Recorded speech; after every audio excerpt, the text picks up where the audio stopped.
Good afternoon to my fellow best ball degenerates. It is 5 p.m. on the East Coast, Friday of week 5. We are amidst an Armageddon of injuries, it appears, for week 5. So maybe this is an aptly timed best ball resurrection draft. If you have not signed up for Underdog Fantasy, which I'm sure that 99.99999% of you guys watching this have, you can use promo code SPIKE for a free $10. Underdog.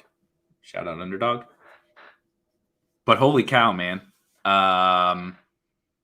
It is interesting doing these best ball resurrections drafts, which obviously don't start this week in week 5. They start in week 6. But factoring in some of these injuries or not factoring them in, right? Like, is the market going to I'm going to go ahead and I see you guys in the chat. I'm going to go ahead and hop in to this resurrection. And I can go ahead and share my screen right away. Need 6 more, it appears. So I can need 5 more. So I can tweet that out. But in case you haven't seen it, and if you're not able to necessarily monitor NFL news, especially these injuries and stuff at the end of the week, in the Discord, Spike Week Discord, go to spikeweek.com and you can join the free Discord. And there's hundreds of people in there updating, keeping everything up to date as the news rolls in throughout the week. But there is an NFL news channel, obviously under NFL, where pretty much someone is posting at all times, basically throughout the week, 24/7, 365, the most relevant injury news, coach speak, everything is getting posted there in the Discord, in the NFL news channel. And today has been action-packed. To say the least. And the latest was actually kind of a shocker, which is maybe not the biggest for, like, say, DFS this week, but it's definitely one I kind of wanted to touch on here today, and that was Cortland Sutton. Let me post this tweet really quick. I know this is awesome. Streaming. Need 5 more.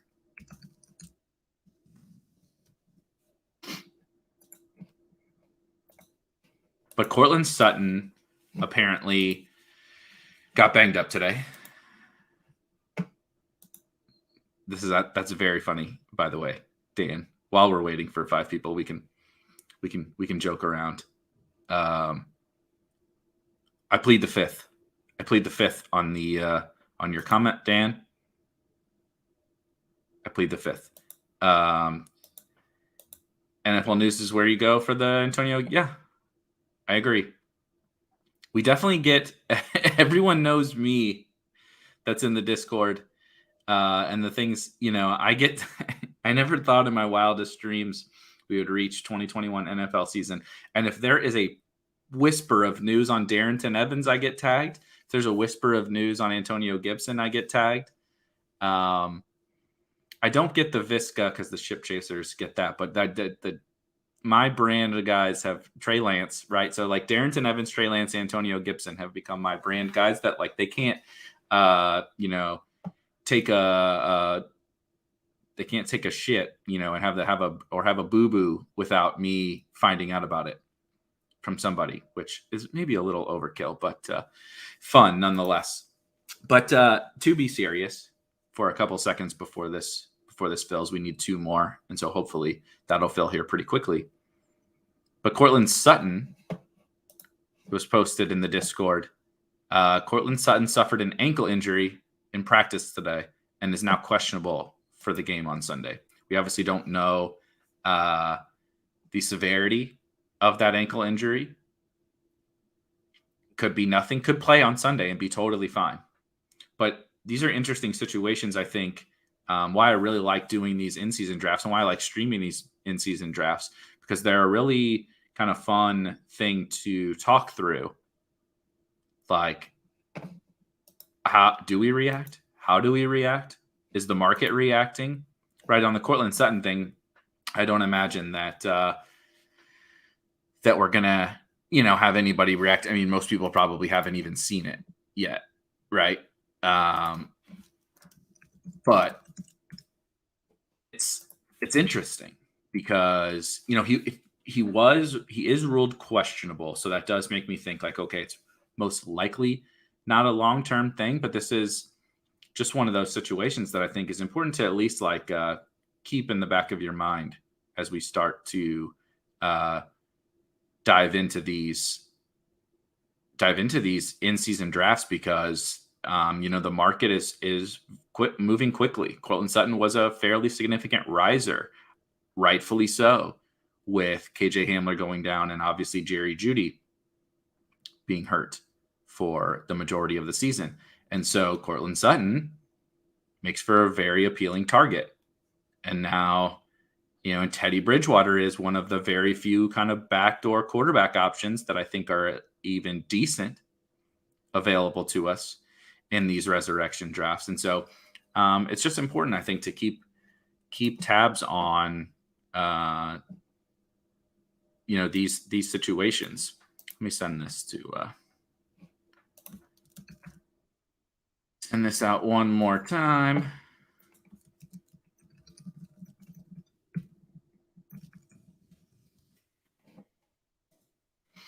We still need 3 more. I'm gonna unshare this because it's kind of hideous. I just can't get excited for Tim Patrick's season. I agree. I think that the problem with Tim Patrick is like,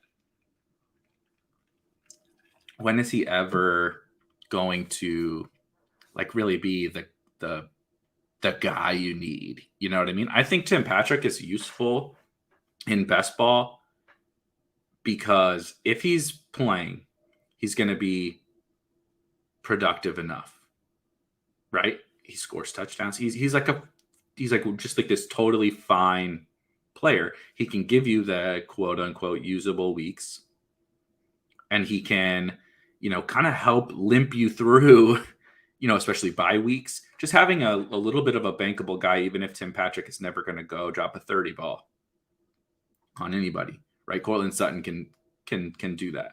I mean, we saw he broke the record for air yards in a week earlier this season, which was really funny considering Teddy Bridgewater is the quarterback, and that was something that people definitely would not have expected. But Tim Patrick is not that kind of a player. And so sometimes I think people will divorce, and sometimes I will kind of screw this up too, or go too far with the quote unquote upside plays, where from a seasonal perspective, managed leagues, redraft leagues, Tim Patrick is just like maybe bye week filler. Like if you're really in a pinch, we're going to get to week 7 in a few weeks, and we might need. I don't think the Broncos are on bye in week 7. You might need somebody like a Tim Patrick to fill those weeks, but in general, you're not ever really like excited to sign in a deep league again.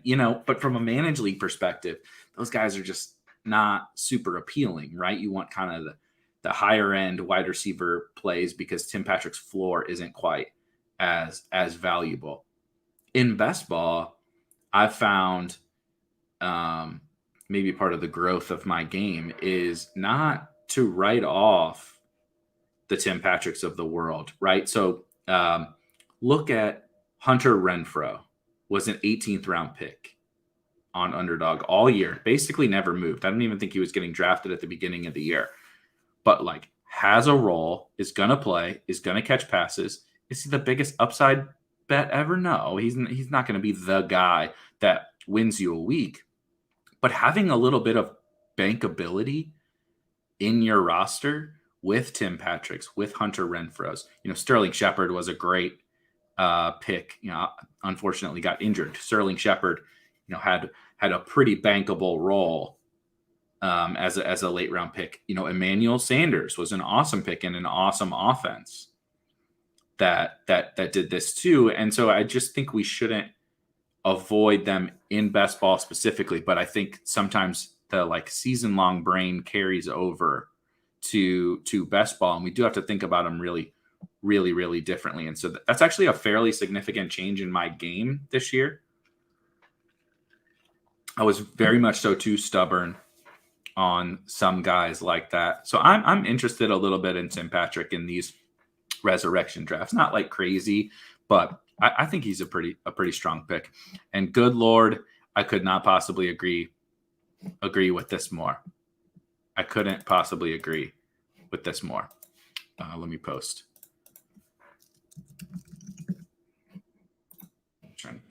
It only needs one more for anyone watching. And now it's filled. So there we go. Let me share my screen. However, I was, led off with the fact that there was injury news, and I led with Cortland Sutton because I thought it was kind of a unique circumstance. But the most noteworthy, for sure, most impactful news is George Kittle's not playing this week. I would assume that is, so for this Best Ball Resurrection, which does not start this week, starts the following week, I would assume that it's a non-issue for Kittle. And so I'll actually be very interested in buying Kittle here, like in this draft specifically, if he falls. He was already falling to like the mid 4th round of these drafts. If he continues to fall some more, I think he makes for a strong pick in these resurrection drafts. That's one of the rare situations where maybe we can capitalize on an injury that's actually not going to end up impacting this resurrection draft, but maybe impacts the market's perception of that player as a pick. On the flip side, to your point here, for week 5, if you're playing DFS or whatever, or you're making your season long lineups, or you're just rooting on your Brandon Ayuk best ball shares, it should be Brandon Ayuk and Deebo Samuel, right? This is the thing of why we drafted all these 49ers in best ball, was like, if something happens to Kittle, or we saw Ayuk being not playing a lot early, and so we saw what that meant for Deebo. If something happens to these guys in a condensed offense, it's wheels up for Brandon Ayuk and Deebo Samuel in this circumstance.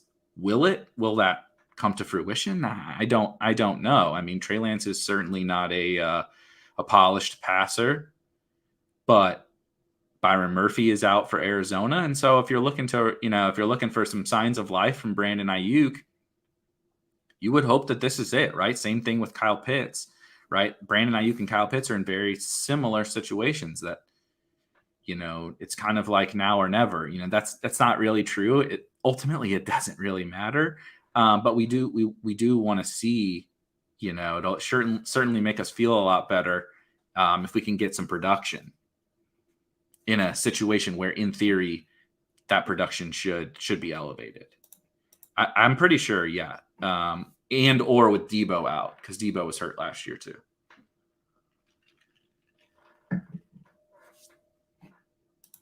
Deep, congratulations. Who'd you take? Oh, the big dog at 2. So did CMC go 1? I wasn't even paying attention. I like that. I think those are a pretty clear top 2, and then Travis Kelce 3rd. I also understand that Eckler pick. Whoever took Eckler, I think that makes sense too. But top 2 pick is nice, I think. Top 2 pick is nice. 9th, where I am picking, doesn't feel so nice. The first 2 rounds, really, I might even argue the first 3 rounds are like brutally difficult.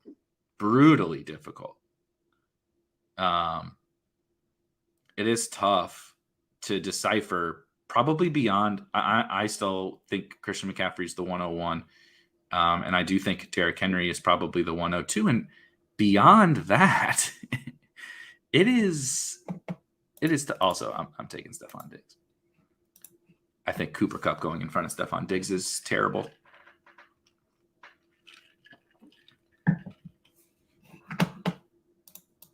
Oh my gosh, this is hilarious.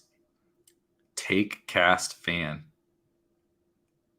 That's really funny. Take Cast Fan 01. Found Davis's burner. Didn't expect that on this lovely Friday afternoon. That's really funny. Yep, I would have wanted CMC too. And I also rarely picked Henry all year, but I feel comfortable. That's okay. I certainly have not gotten everything right, and I did not expect to get everything right. And Derrick Henry was absolutely one of those guys that can burn you. I have very, very little of Derrick Henry, and that's very much a concern I'll have as the playoff weeks approach with my best ball teams. But it's okay. We can readjust ourselves in this draft, and I think I think you taking him at 102 is the correct move.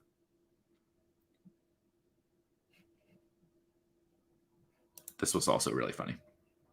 In-season Denver wide receivers are just the preseason Baltimore running backs. That is pretty true. That is pretty true.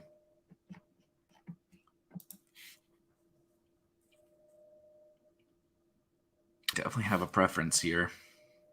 We'll see. Although so I'll wait for, okay, so Waller goes. I'm going to queue up JT and take a quick look. I think I have JT next in my rankings, and just having a little bit of having an anchor. I'm still interested. I still think, we get to these resurrection drafts, and that's an interesting discussion point, I feel like, is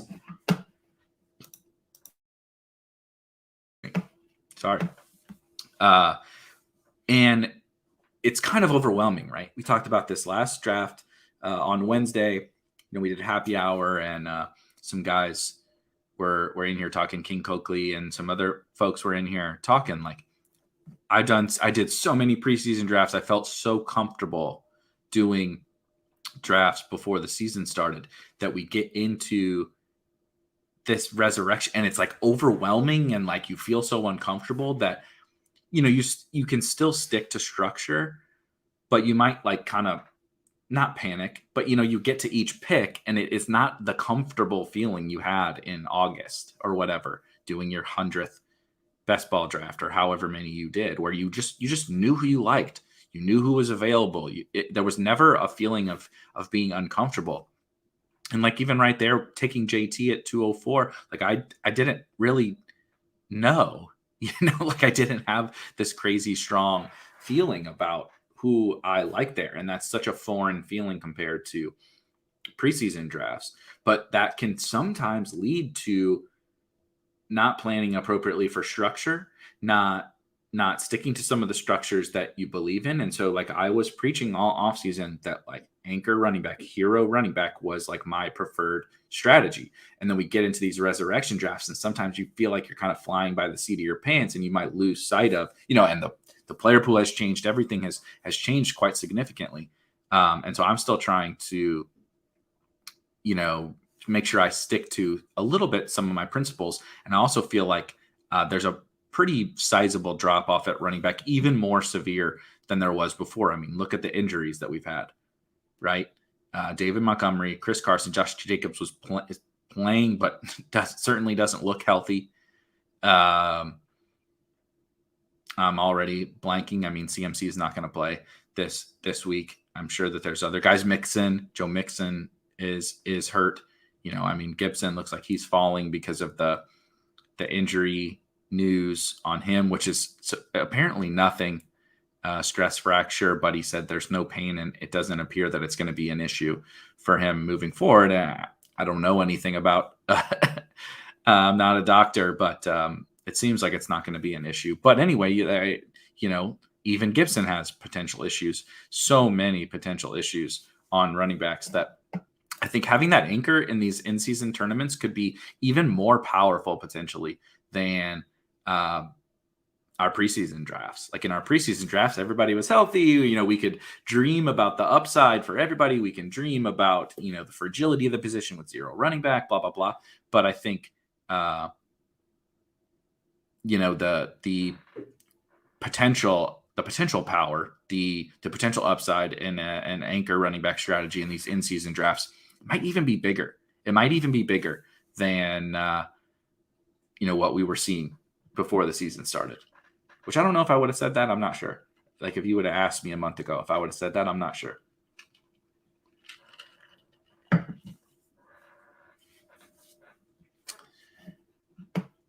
Oh, let's see here.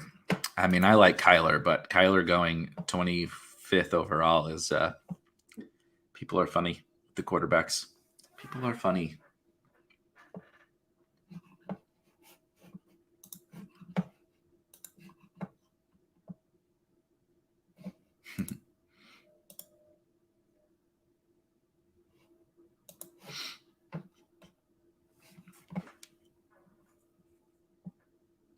Mike Williams. I'm interested to see what happens with some of these guys. Cooper Kupp being one, Mike Williams. Some of these guys that got off to crazy hot starts, right? Shot way up in best ball resurrection. I mean, Mike Williams was a 7th round pick going in the 3rd round, and I think it's right. That's where he should go. But then we see a little bit of a pullback, right? Cooper Kupp, there's a little bit of the pullback on, okay, he's not going to score 30 fantasy points every single week. I mean, when he doesn't score 2 touchdowns, now we see what happens in 2 straight games. He's okay, but he wasn't some total smash. And so I'm interested to see kind of what happens with those guys moving forward in this last week of these resurrection drafts. Ooh, really putting my feet to the fire here with Gibson. Looks like we're about to go all robust on. I can't wait to be buried by the fact that I'm not too worried about the Gibson stress fracture. Definitely seems like something I'm going to regret because we cannot have nice things. Right? Darrington got hurt. So Gibson, my other poster boy running back, certainly will not make it through the year healthy. What a wild start to the year with injuries. It's pretty crazy. I mean, when you think about it, like we talk about zero running back and we talk about running back fragility and structure and all that and how important structure is as it pertains to running backs. And like, if you built a robust team and those guys stayed healthy, even if they're not like stone cold smashes, right? Even if they're not, the RB2 overall, just having only 4 running backs and having them providing you enough usable weeks to get you through the season so that then you can load up at the other positions, we're already seeing how valuable that is, right? If you had a robust team and you have dogs like robust teams, if you have a robust team, you have Derrick Henry and even like Antonio Gibson and DeAndre Swift, you went super robust, right? RB, and then you took like, I don't know, Tony Pollard, Alexander Madison, something like that. Like you are just crushing, even though the guys like Gibson and Swift are not like stone cold smashes. On the flip side, if you built structurally sound around your like a fragile running back approach in terms of like zero running back, capitalizing on fragility, like damn it. I was just trying to talk about running backs until hopefully AJ Brown fell in my lap. And that did not happen. You know what? I'm just gonna 4th round quarterback is absolutely not my thing, but I want to have a Diggs Allen stack in this tournament. I definitely do not have one of those yet. So we're gonna force Josh Allen here. Live with it. I don't even remember what I was talking about, but this is a really good comment by Casey. I feel like we should put in our original BBM rankings and continue drafting off of them. I'll happily take more AJ Brown. The bias from only 4 weeks is too insane. I totally agree. Definitely wouldn't put in my, but I get your point. Like you're far better. You're going to be so much better off. Like if you had to choose between one of the two, drafting off of this new ADP and drafting, removing injuries, basically. If you could make some minor tweaks for injuries, right? Like the Jerry Jeudy thing or whatever. But like drafting off your old BBM rankings or this new BBM ADP, if you had to pick one, you would probably be better off just drafting off of the old thing and like removing what has happened in these first 4 weeks. Because like I'm the guy, I got to figure out a different phrase because I'm the guy that constantly says like, it just doesn't matter. And it's not that these first 4 weeks don't matter. They certainly do for a lot of situations, but they matter a lot less than we think. We get anchored to the things that we saw really, really, really quickly. And we see how quickly it changes, right? Like Cooper Kupp's volume still was great these last 2 weeks, But he was living off of touchdown efficiency in terms of being the absolute smash wide receiver. And so he should move up. We shouldn't go in the first round. What are we doing? He wasn't going to score 2 touchdowns every week. The volume is still awesome, so maybe he's a second round wide receiver, but he's not Devontae Adams, Tyreek Hill, or Stephon Diggs. But we bumped him up, and now look what happened. 2 straight, down weeks. He's still been good, but relative to what we saw from the first 3 weeks, it didn't change much. Look what happened last week with my guy Darnell Mooney. Darnell Mooney is all the Bears wide receivers are total zeros for the first 3 weeks. Then they finally get Fields in there, and they get a good matchup, and Darnell Mooney pops off, goes nuts. Doesn't score a touchdown, but it's a monster week.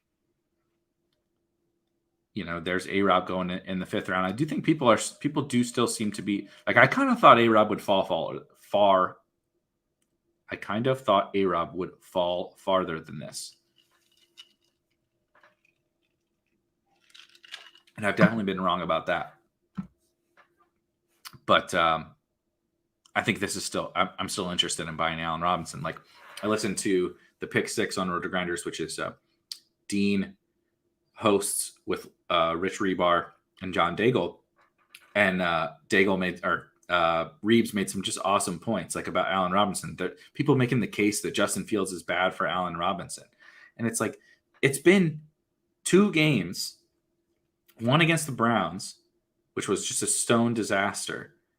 And before the season, everyone was saying, you got to take Allen Robinson in the 3rd round because when Fields gets in there, he's going to unlock Allen Robinson. And now they haven't even thrown 40 passes since Fields has been in there.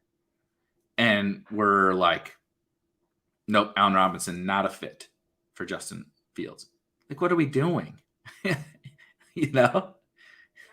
Like, you can bump him down a little bit because of the expectation around the offense and everything, which I think is totally fair.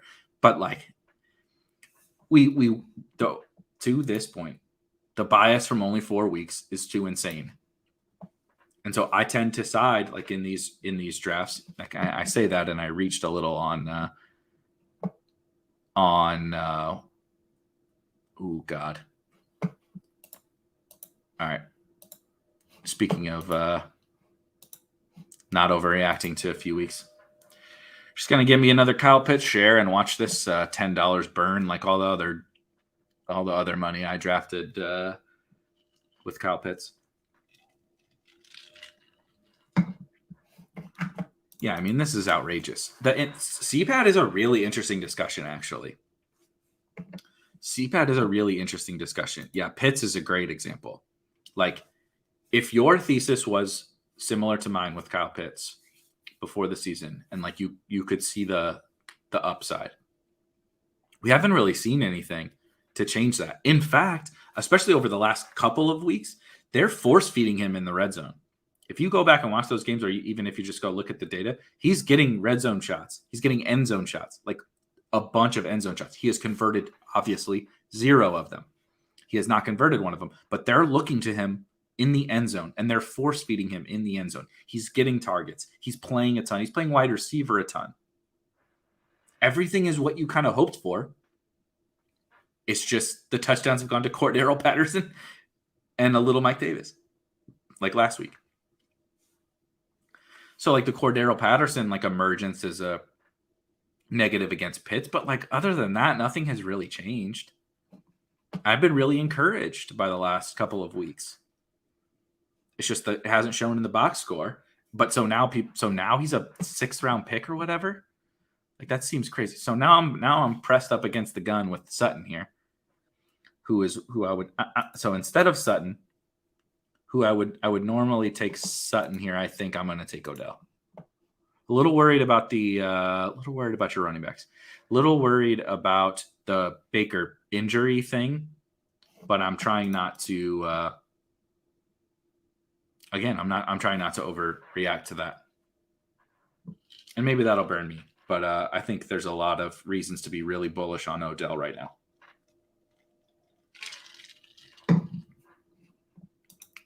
Thank you, Jameson. This is the thesis of my drafting strategy. I don't really care how much money I lose. I just care about the brand and letting everyone know that I stand by my guys. Darrington may not play a snap this year, but I have to stick with the brand. Kyle Pitts planted that flag a month and a half ago. So guess what? We're not backing out in week 5. No matter if we know it's going to lose us money, which that's probably what's going to happen.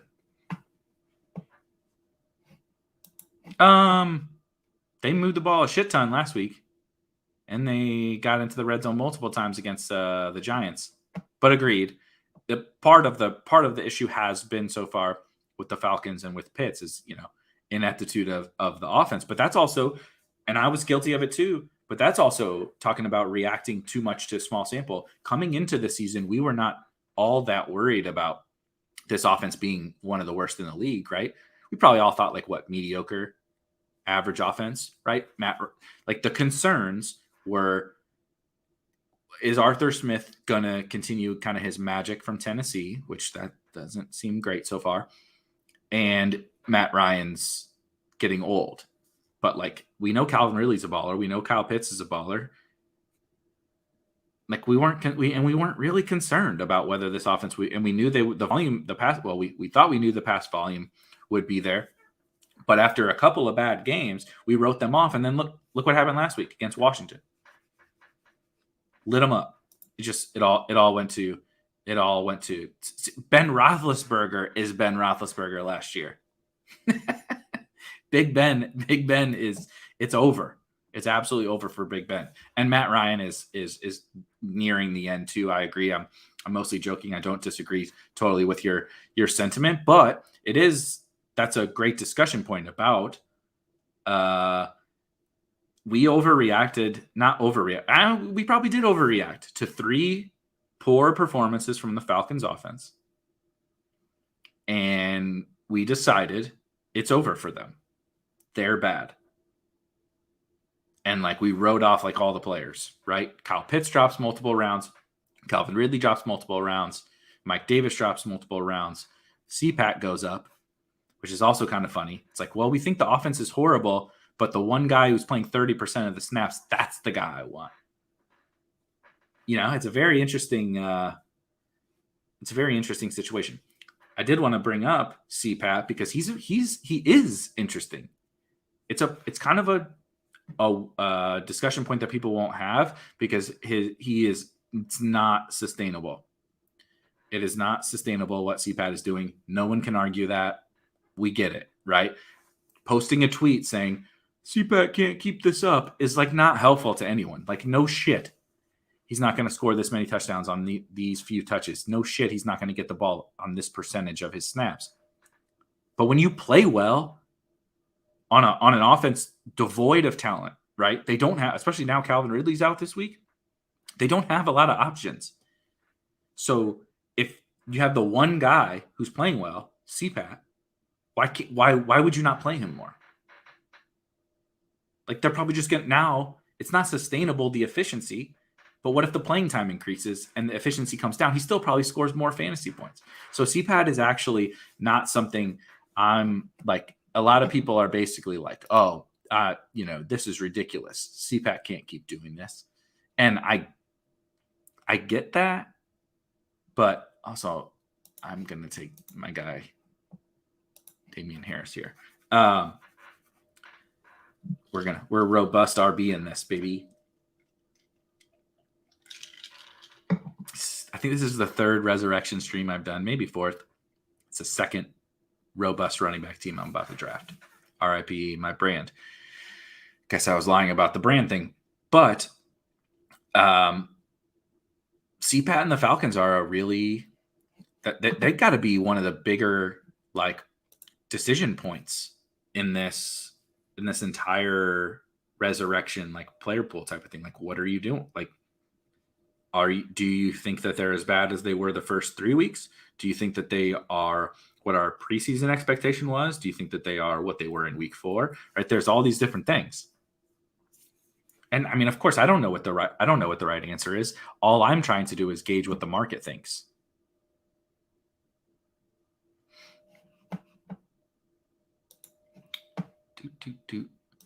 Dude, I cannot describe to you how tilting it has been to watch McNichols do what he's doing in playing Darrington's role. I'm off to a fairly solid start, other than being light Derrick Henry, and I'm like triggered beyond belief, dude, about the McNichols thing.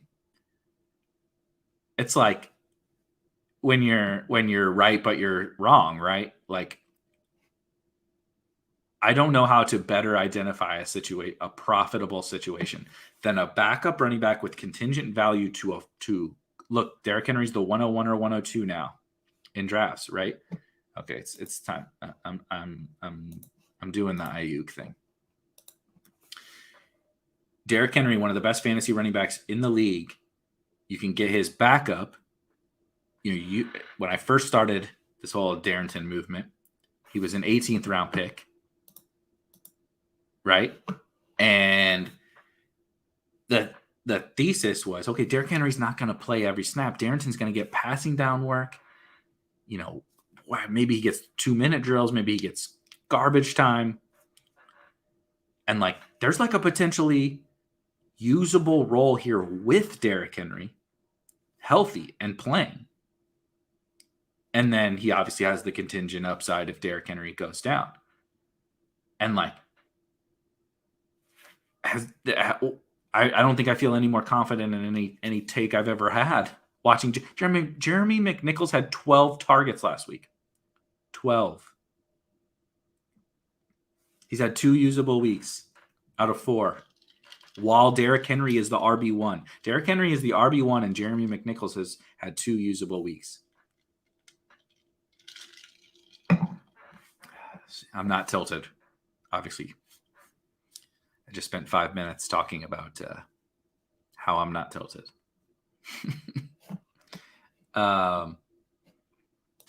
Let's see, Deep, what you got? QBs go so much higher in these. Used to be able to get out. Yep.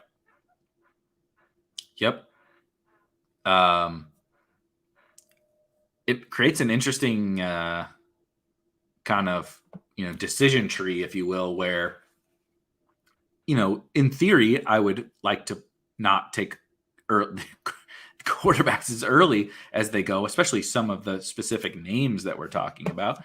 Like, I mean, I love my guy Sam Darnold and stuff, but like, we're approaching top 100 status on Sam Darnold, and that's pretty crazy. Oh my God, like the last time we drafted this, we streamed one of these drafts, or maybe 2 streams ago, Trey Lance was going in like the 140s. Now, obviously that has changed, but like, I mean, look at all what used to be our good late round quarterbacks: Carr, Cousins, Jones, Darnold, Lance, Fields, Lawrence, right? They go early. There isn't a great late round QB type strategy, really. I don't think. I mean, unless you want to buy on the corpse of Big Ben. I think Matt Ryan is fairly reasonable around the Falcons stuff we were talking about.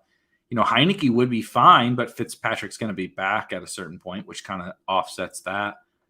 It's ugly back here. I kind of like Zach Wilson.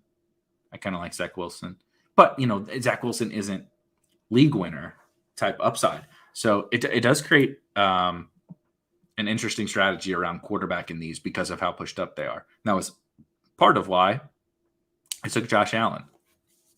I don't want to take Josh Allen at that pick. I don't want to take any quarterback at that pick, but I wanted to have an Allen Diggs stack, and I also, to your point, understand kind of that nuance. Rondale.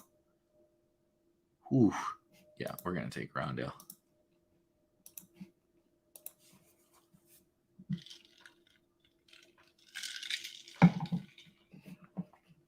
I just saw this as I was taking a drink, and it was almost bad. camera might have got splattered. I love Leone. Leone is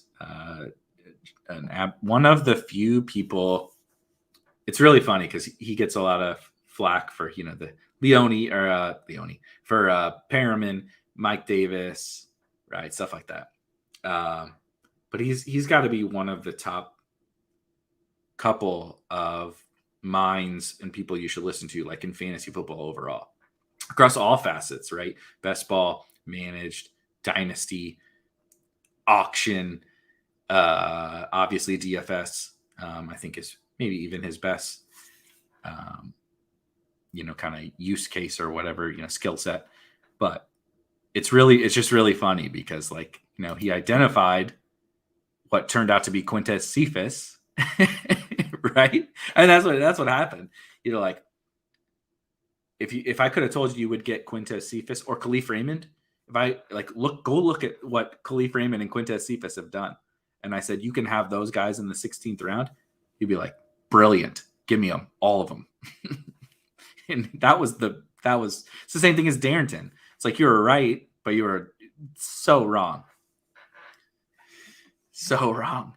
I luckily, it's like, and now I'm going to victory lap it because I did not take Brashad. I refused to take Brashad Perriman. And in turn, I was wrong because of the fruitfulness of that situation. But I got lucky and I was right because it didn't turn out to be Brashad Perriman. So really funny. These ADPs are wildly different from even when the last time that we drafted. That's criminal for Juju. Dawson Knox 108. What are we doing here? I'll take Bateman. Okay. These are live reactions that I feel. I'm not like Dawson Knox could be the league winning tight end for all that I know. I'm not even really trying to hate on Dawson Knox. Some of my best teams currently have Dawson early draft season Dawson Knox. So I'm kind of rooting for Dawson Knox. However, he catches a few touchdowns. I know he's playing for the Bills and I get it. I understand that you can see some up, but 10th round Dawson Knox, that seems where's Casey's comment? The bias from only 4 weeks is too insane. And I feel 10th round, I feel approaching top 100 ADP Dawson Knox is a little insane. A little insane to me. Maybe I'm wrong. And like I said, I hope I'm wrong. I'm rooting for Dawson Knox. That seems a little crazy. Josh Rosen. A lot of the median QBs have not been good or not. What do you mean the medium QBs are not getting volume, Jameson? I do think there was absolutely a mid-tier of quarterbacks that were Matt Ryan, great example, right? Matt Ryan went right after the Trey Lance tier in the preseason. For a while he went before, but after the Trey Lance tier, before the late round quarterback tier, and he went in between Tua and Lance, something like that, is where Matt Ryan went. And then you get, Matt Ryan doing nothing basically for the first month of the season. Kirk Cousins has been really good. Trying to think of who else. Fitzpatrick is hurt. I'm trying to think of the kind of some of the rest of that tier, but the kind of the dusty veterans, if you will, have been really kind of hit or miss. It's basically Cousins that was the guy Brady, I guess you could say, but even Brady has kind of regressed a little bit the last 2 weeks. That I feel confident. I talked about this on the Underdog show the other day, that it's like Trey Lance was one of the highest percentage players on like last place teams, or like some of the worst teams in Best Ball Mania. And it was funny because it was like, I think it was like meant to like trigger me, I guess. But I was like, I think these results early on are like the reason why we should have been taking Lance and Fields. Lance came in and scored 20 fantasy points in half of football, playing, quite frankly, bad real life football, very bad real life football. And he scored 20 fantasy points in a half. Like, Tom Brady has to throw 5 touchdowns to score 30 fantasy points. And this dude scored 20 fantasy points in a half, playing horrible. So, like, what happens if he ever plays better, or like they scheme the offense around him? Fields is in there finally. Like, I don't know if he's going to provide the upside, but like, we know he can run. We know Allen Robinson and Darnell Mooney are good. So like, the upside case clearly existed. So like, I feel great about those guys. And maybe I'll be wrong, but like, I don't know. I feel good. Yeah. At least I'll have that. At least I will have this first month of Sam Darnold to enjoy. For that, it has been really fun. It has been real. The Darnold thing has been really fun. It's a lot of luck with the rushing touchdowns, but sometimes you get lucky, I think, when you make good picks. Like, right, like who that's a natural segue. Thank you, Casey. Who that is performing really well right now? What could not be described as like maybe a good pick? Like Cooper Kupp, good pick. Mike Williams, good pick. Like handcuff running backs that are now thrust into opportunity. Makes sense. Why Tony Pollard, multiple usable weeks? Makes sense. Damian is now next man up. Sterling Shepard before he went down. Clearly, good pick, right? Like all these guys that are doing well, you're like, yeah, it makes sense. Whether or not you were like even on them, right? Gronk, I understand why people took Gronk. I did not take Gronk, but I get it. Now I also, he's hurt, which is also like part of the thesis behind not taking him. But I get it. Like no one that's doing well is like surprising. And so when you make sound decisions, and in my opinion, Sam Darnold was a sound decision. There was like no risk. We talk about small loss, big win. He was like a almost zero loss, big win. And we're seeing the big win so far. And so he's going to regress, but like he's still going to be a big win no matter what happens the rest of the way, in my opinion. No, I don't mean Brady regressed like real life football. Brady's great. I mean, fantasy points, like he's not going to throw 5 touchdowns every week.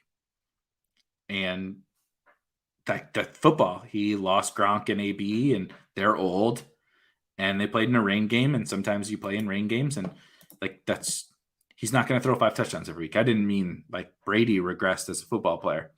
I meant like,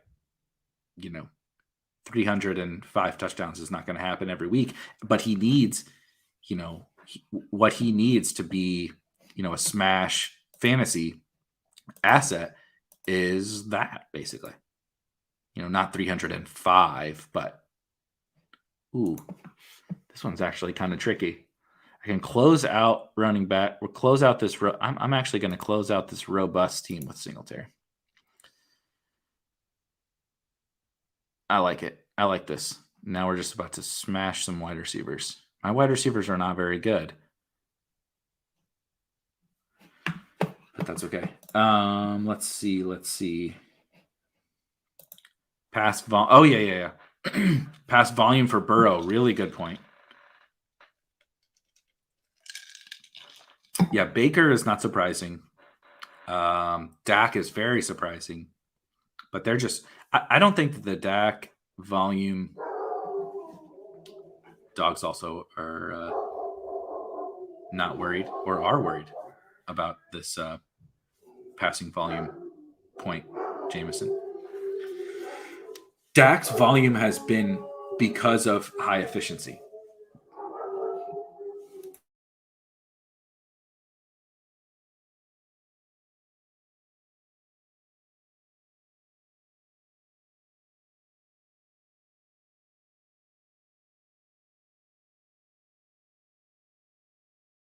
Always fun when you have to walk away because someone is knocking on your door at 5 p.m. on a Friday afternoon. I don't think that the Dak, 25 pass attempts or whatever is something I'm taking too much away from.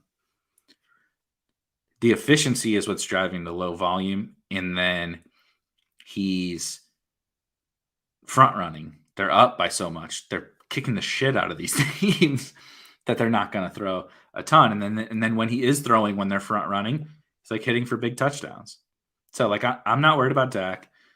I think Burrow will be fine. Same thing. But the assumption you made around Burrow coming into the year is certainly does not appear to be much. We might be drawing dead to that specific outcome, right, of high volume for Burrow, which is what we saw last year, obviously. However, he's been hyper efficient, so kind of run pure on getting it wrong. But now there's room for growth from a volume perspective.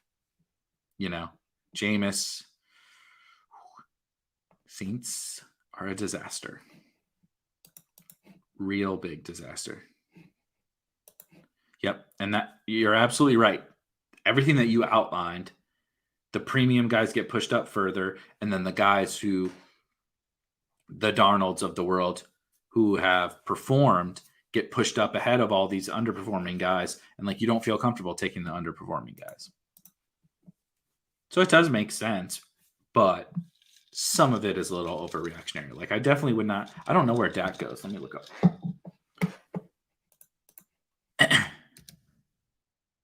Okay, so Dak goes similarly to where he went before. Burrow, I think, does too. Yeah. So those guys are still going in fine pockets of the draft, I think.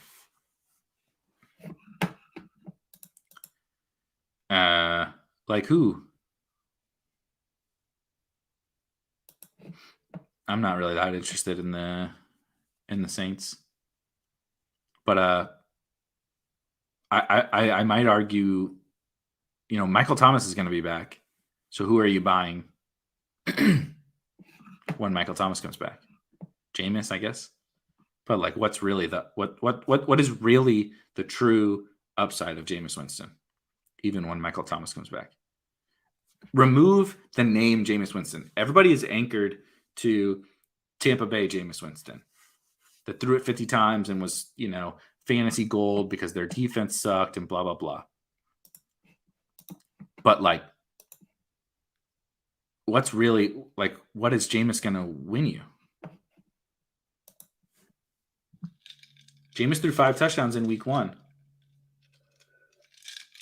You weren't lacking for efficiency. What did he score? 25 fantasy points. We're a month in and they have not changed their approach.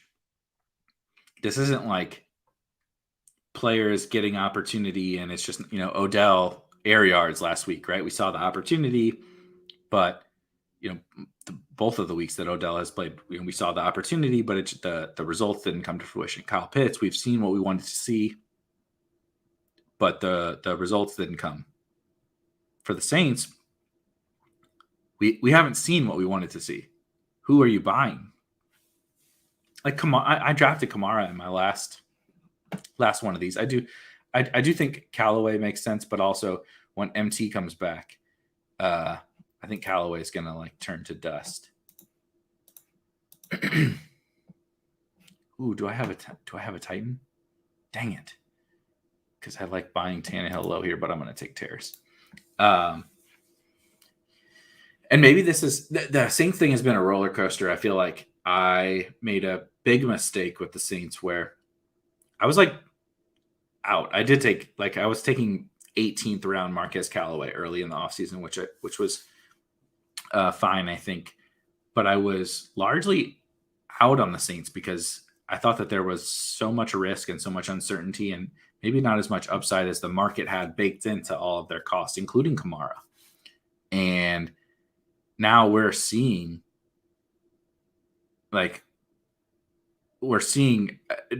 even more exaggerated example of what the worst outcome I didn't even envision this. They have no interest. They're trying to win with defense and running the ball because they don't have the quarterback play and they don't have the wide receivers to, compete in the NFL with a modern offense. So they're going to slow the game down. They're going to run the ball and try to play defense and hope that Jameis doesn't turn it over. And we saw what happened against the Panthers when Jameis plays old school Jameis. He doesn't have Mike Evans and Chris Godwin, right? And good weapons anymore. So I don't know that I see, and I could make the case for a Marquez Callaway, or I have drafted Traquan Smith. So I will say that Traquan's going in one of the last rounds. So I do think that could make a little bit of sense. So once they get back to full strength, Michael Thomas, Traquan Smith, and then I guess Marquez Callaway as the third wide receiver. I don't think any of those guys are bad bets. Callaway, the issue is that when Michael Thomas comes back and when Traquan Smith comes back, is Marquez Callaway really going to win you anything?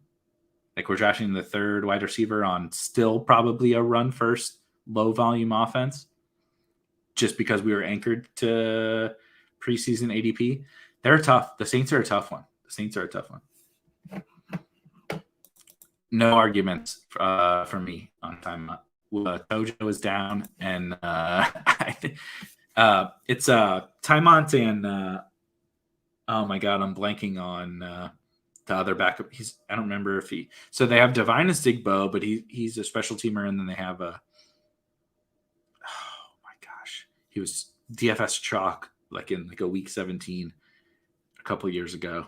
Can't remember what their other running back's name is, but I think Tymont. I think Tymont. If something were to happen to Kamara, I think you're right. I think that Tymont might end up back at running back a lot, especially because Michael Thomas will be back and all that jazz.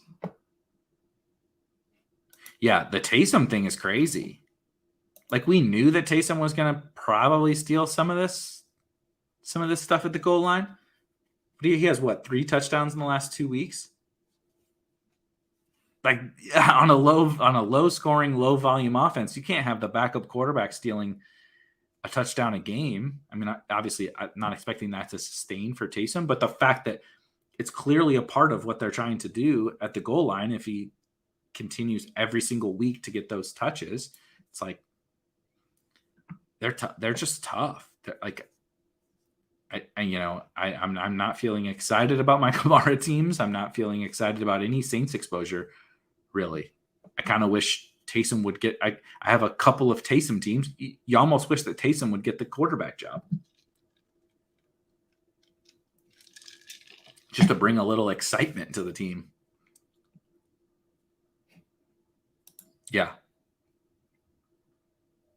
And somehow Latavius Murray is a starting running back for the Baltimore Ravens.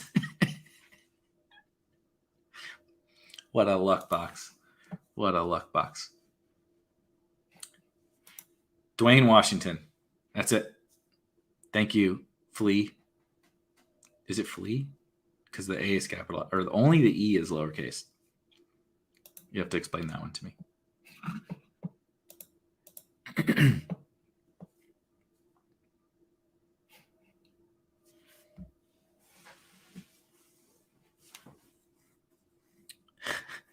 I can't believe this draft I'm about to have here. It's going to spend my time defending Matt Ryan. Yep. I'm going to take Matt Ryan. Actually, don't think I need to. They all have 2 quarterbacks. Ooh. The wide receivers are really bad. What about tight end? I'm going to take Matt Ryan because I don't feel comfortable at all in any of these guys. This is a painful spot in the draft.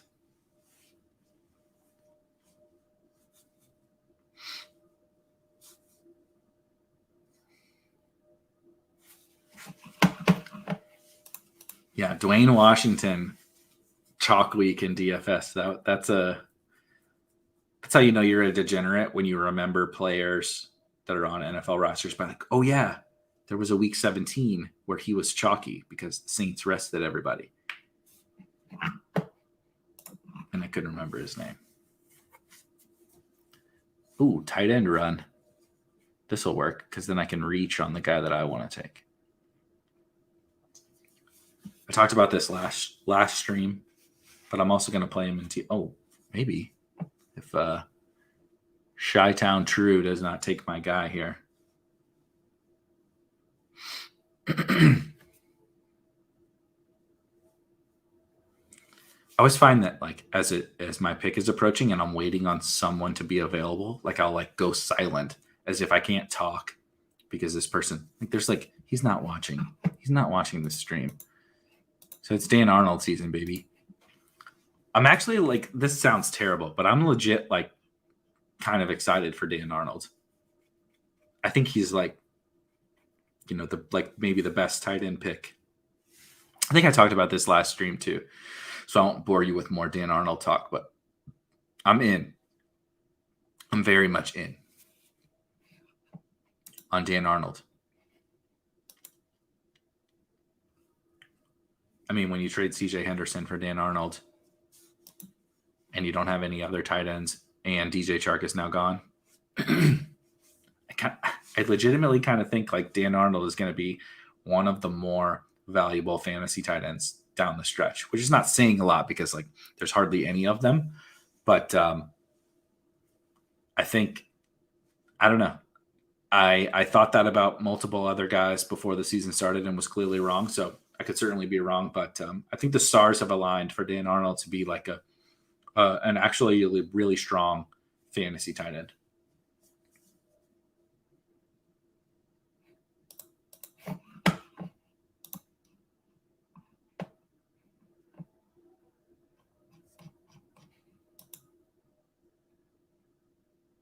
And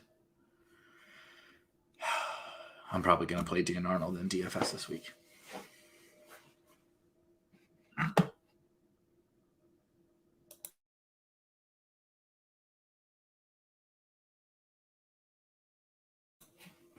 Okay, I hate to do this. There's someone at my house. I love you guys. I appreciate you guys. Got 2 more rounds. I'll obviously be finishing up my draft. Enjoy this football weekend. Enjoy week 5. I'll be back on Monday doing another NFL Best Ball Resurrection draft on Underdog, but I do have to run right now. Love you guys. I will talk to you on Monday.